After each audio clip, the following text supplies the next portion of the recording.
Hello and welcome to On the Flip Side. Today we're going to be looking at how the ICO spreadsheet that we've made, the ICO Tracker, does its amazing predictions. And so what we're going to be looking at is a couple of fundamental things. First of all, we use the current crypto market cap as a sort of kind of baseline, and we work out what a basket of coins between rank 25 and 150, what their share of the market cap is, and then we divide that by our divider, which is 30, and we end up with an $8 million market cap for a baseline for the ICOs.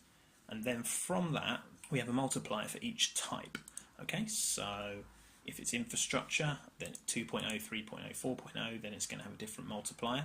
And then if it's a DApp, it's going to be kind of a low multiplier, or a game DApp, or an established DApp. So we've got 3, 4, 5, 6, 7, 8, 9 different types of ICO, and there you can see our sample size for each one at the moment. So we've only got one infrastructure 4.0 at the moment, which is Zilliqa, and everything else is a 3, a 2, or just a currency, or just a standard DApp. And so obviously the larger the sample size, the better our accuracy and predictive model is.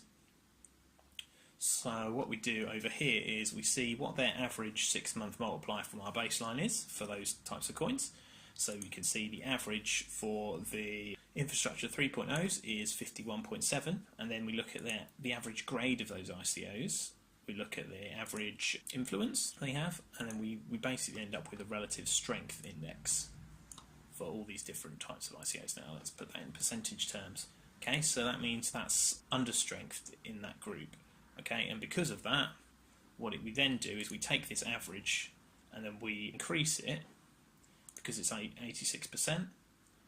Okay, whereas, say, for instance, the DApps, they're really low generally, because even though their average multiplier is only 5.5, we end up with a 14 because they're at 46%. So that's how we do it, and then from there we can then make predictions about how well one of these ICOs is going to do against the sort of average for that type, the kind of target average. So a decent ICO of this type should hit this target within 6 months based on the sample sizes we have. So these are the targets for those types of ICOs, the decent ones. Okay, and these are the target ranks for those. Like an infrastructure 3 should be hitting the sort of 30 rank by the 6-month point if it's decent.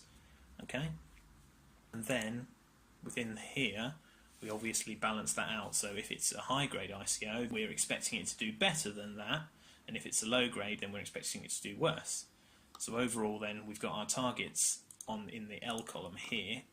Now some of them are wildly out, but most of them are in the right kind of mix, and so you can see the distribution here.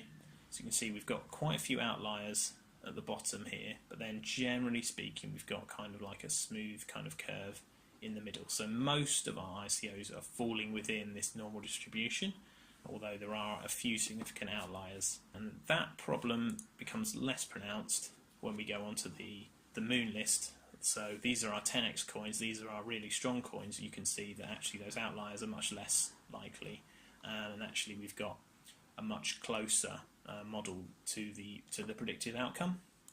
So that's really good, because what that means is we're better at predicting the good ICOs than we are at predicting the bad ones, and that's really important. So here we don't see many of those massive outliers. The only one really is Fusion, which is a little bit out of whack. Everything else is bang on. Well, not bang on, but you know, reasonably close. Perhaps Blue Zell is a little bit out as well. But we've got lots of ones that are in the 90s or 110s, that kind of thing, close to their targets. So that's what makes our model good at predicting ICOs, and hopefully when we see some future ones like Block Collider, Zebi or Zella, we see how they do on the market, then hopefully we'll be proven close or correct with the targets, and that'll be fantastic. Okay guys, well that's a little bit of a rundown on how the sheet works. I know it wasn't like a super detailed explanation, but hopefully it gives you an idea of how we're doing this predictive model and how it's giving us these target scores and whether we're on target, and that's how we can work out our accuracy. So join our Telegram group, the links will be underneath in the description, as well as subscribe to the channel, and there'll be more videos like this explaining the inner workings of the spreadsheet as well as ICO reviews. Have a fantastic week, and we'll see you very soon. All right, take care. Bye bye.